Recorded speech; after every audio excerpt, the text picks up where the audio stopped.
शुक्राचार्य की पुत्री देवयानी और ययाति राजा की प्रेम कहानी। राजा ययाति एक सुदर्शन पुरुष थे। उनके सुंदर व्यक्तित्व से देवयानी प्रभावित होकर बोली, आपने मेरा हाथ पकड़ा ही है तो अब छोड़िए नहीं, आप मुझे पत्नी रूप में स्वीकार कीजिए। ययाति भी देवयानी के रूप यौवन पर मुग्ध थे। जब उन्हें पता चला कि देवयानी गुरु शुक्राचार्य की पुत्री है, शर्मिष्ठा देवयानी को कुएं में गिराने के बाद अपने घर चली गई। उधर देवयानी जिस कुएं में गिराई गई थी वह कुआं बहुत गहरा नहीं था और देवयानी बच तो गई, लेकिन वो उस कुएं से बाहर नहीं निकल पा रही थी। देवयानी कुएं में गिरने से चोट भी लगी थी। चोट से कराहती देवयानी बचाओ बचाओ की आवाज लगने लगी। संयोगवश उसी जंगल में युवा राजा ययाति शिकार खेलने गए थे और राजा ययाति महान प्रतापी राजा नहुष के पुत्र थे। जब ययाति कुएं के पास से गुजरे तो उन्होंने देवयानी की करुण पुकार सुनी। राजा ययाति ने देवयानी का जैसे ही हाथ पकड़कर कुएं से बाहर निकालकर उसके प्राणों की रक्षा की। राजा ययाति एक नौजवान पुरुष थे। उनके सुंदर रूप को देखकर देवयानी राजा ययाति से पहली नजर में ही प्रभावित होकर बोली, आपने मेरा हाथ पकड़ा ही है तो अब आप मेरा हाथ मत छोड़िए, आप मुझे रानी के रूप में स्वीकार कीजिए। राजा ययाति भी देवयानी के रूप की सुंदरता पर यौवन पर मुग्ध थे। जब राजा ययाति को पता चला कि देवयानी गुरु शुक्राचार्य की पुत्री है तो वो असमंजस में पड़ गए। राजा ययाति ने देवयानी से कहा कि मैं आपसे विवाह करना चाहता हूँ, लेकिन गुरु शुक्राचार्य को यह संबंध स्वीकार नहीं होगा। है देवयानी, मैं यह विवाह करने में असमर्थ हूँ। यह कहकर दुखी मन से राजा ययाति ने देवयानी से कहकर अपने नगर को प्रस्थान किया। देवयानी को अपने जीवन में दूसरी बार प्रेम में निराशा का सामना करना पड़ा।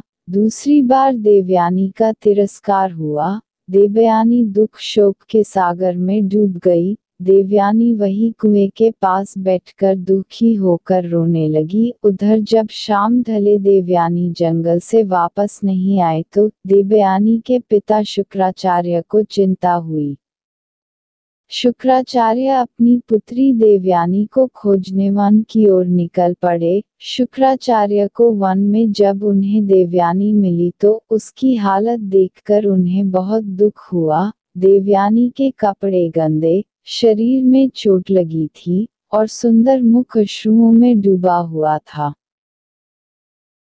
अपनी प्रिय पुत्री की यह दशा देखकर शुक्राचार्य बहुत दुखी हुए। उन्होंने देवयानी से पूछा कि उसकी इस दयनीय स्थिति के लिए कौन उत्तरदायी है। देवयानी ने राजकुमारी शर्मिष्ठा की सारी बात बताई और कहा कि राजकुमारी शर्मिष्ठा ने मुझे एक सेवक की पुत्री कहा और मेरा अपमान किया, धोखे से मुझे कुएं में गिरा दिया। मैं यहाँ से तब तक नहीं हिलूंगी जब तक राजकुमारी शर्मिष्ठा मेरी दासी नहीं बन जाती।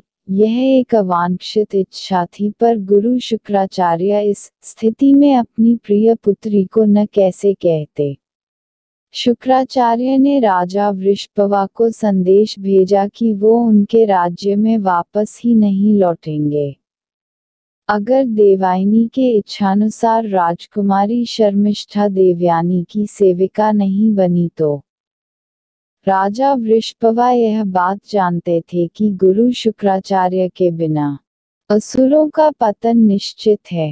राजकुमारी शर्मिष्ठा भी यह बात जानती थी। अपने वंश और राक्षस जाति के लिए शर्मिष्ठा ने देवयानी की सेविका बनना स्वीकार कर लिया। कुछ दिन बीतने के बाद एक दिन देवयानी उसी वन में घूम रही थी और अचानक देवयानी की मुलाकात राजा ययाति से हो गई। देवयानी और ययाति दोनों एक दूसरे को देखकर अत्यंत प्रसन्न हुए।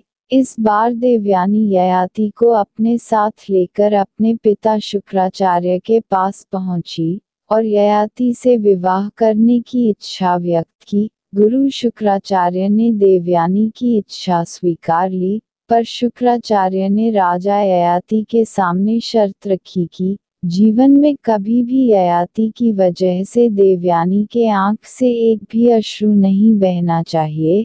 ययाति ने यह शर्त खुशी खुशी मान ली और देवयानी और ययाति का विवाह हो गया। देवयानी से विवाह होने के कुछ दिन बाद राजा ययाति वापस अपने राज्य प्रतिष्ठानपुर वापस लौट गए और आनंदपूर्वक जीवन व्यतीत करने लगे। देवयानी के साथ सेविका राजकुमारी शर्मिष्ठा भी आई थी। दासी होने के बावजूद शर्मिष्ठा एक राजकुमारी थी। राजा ययाति ने शर्मिष्ठा को भी रहने के लिए एक अच्छा महल दे दिया था। एक दिन शर्मिष्ठा अपने उद्यान में घूम रही थी कि उसका सामना उधर से गुजरते राजा ययाति से हो गया। कच्छ के श्राप का असर कहें या शर्मिष्ठा की सुंदरता या विधि का खेल, राजा ययाति शर्मिष्ठा की सुंदरता पर मोहित हो गए। शर्मिष्ठा भी ययाति की सुंदरता पर मोहित थी। शर्मिष्ठा ने राजा ययाति से विनती की कि वो उसकी भावनाओं का सम्मान करते हुए उससे विवाह कर ले। इच्छा तो राजा ययाति की भी थी, पर वो यह जानते थे कि देवयानी को पता चला तो बहुत क्रोधित होगी। देवयानी को कष्ट हुआ तो गुरु शुक्राचार्य का रोष ययाति पर टूट पड़ेगा। शर्मिष्ठा राजा ययाति से कहती है, राजधर्म के अनुसार यह बात जरा भी अनुचित नहीं है कि एक राजा एक राजकुमारी से विवाह कर ले। अगर दोनों के मन में एक ही भाव हो तो हम दोनों के मन में एक ही भावना है, इसलिए हमें निसंकोच विवाह कर लेना चाहिए। आखिरकार ययाति शर्मिष्ठा की बात मान गए और दोनों ने चुपचाप गंधर्व विवाह कर लिया। कुछ दिन बाद देवयानी गर्भवती हुई और उसके 2 पुत्र हुए, यदु और तुर्वस्तु। उधर शर्मिष्ठा ने भी 3 पुत्रों को जन्म दिया था, पुरु, अनु और द्रुह्यु। देवयानी को जब पता चला कि शर्मिष्ठा के पुत्रों के पिता राजा ययाति हैं, तो उसने यह बात शुक्राचार्य से बताई। क्रोधित शुक्राचार्य ने राजा ययाति को श्राप दे दिया कि वो तुरंत ही एक वृद्ध पुरुष बन जाए। देवयानी ने जब देखा कि उसका युवा सुंदर पति अब एक कुरूप बुरा व्यक्ति हो गया है, तो उसे कष्ट हुआ। देवयानी ने अपने पिता शुक्राचार्य से विनती की कि वो अपना श्राप वापस ले लें। शुक्राचार्य बोले, मेरा श्राप तो वापस नहीं हो सकता। हाँ, अगर ययाति का कोई पुत्र अपनी इच्छा से अपना यौवन ययाति को दे दे तो ययाति फिर से युवा हो जाएंगे। कामभाव में डूबे राजा ययाति का मन यौवन के आनंद से भरा नहीं था। वो बड़े आत्मविश्वास से अपने बड़े पुत्र यदु के पास गए और यौवन देने की बात अपने पुत्र यदु से कही। यदु ने अपने पिता ययाति को मना कर लिया। इसी प्रकार तुर्वस्तु, अनु, द्रुह्यु ने भी ययाति के आग्रह को ठुकरा दिया था। आखिर में ययाति ने अपने सबसे छोटे पुत्र पुरु से याचना की। पुरु ने अपने पिता की बात खुशी खुशी मान ली और यौवन दे दिया। उसी पल ययाति पुनः युवा बन गए और पुरु एक वृद्ध व्यक्ति बन गया। राजा ययाति ने आनंदपूर्वक कई साल तक यौवन का उपभोग किया। कई वर्ष पूरे होने के बाद भी ययाति भोग विलास की इच्छा से असंतुष्ट नहीं हुए, तो वह सोच में पड़ गए। राजा ययाति को समझ में आया कि इच्छाओं का कोई अंत नहीं है, लाख मन की कर लो मगर फिर कोई नई इच्छा पैदा हो जाती है। ऐसे कामनाओं के पीछे भागना व्यर्थ है।